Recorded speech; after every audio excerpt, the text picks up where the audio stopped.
ঠিক হয়নি।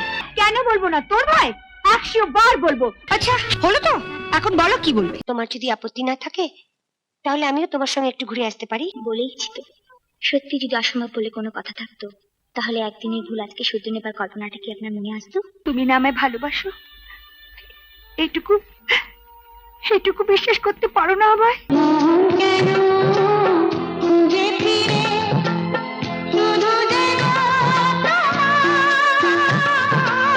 যে আমার এই হাত কাপড় কাচতে পারে, বাসন মাজতে পারে, কয়লা ভাঙতে পারে। দাঁড়াও, তুমি তো গড়গড় করে বলে গেলে, আমি ঠিক বুঝতে পারছি কিনা দেখি। এখন বুঝতে পারছো আমি অন্ধ নই? নিন, এবার কানে হাত চাপা দিয়ে মিলিয়ে দেখি। মধুর ঝড়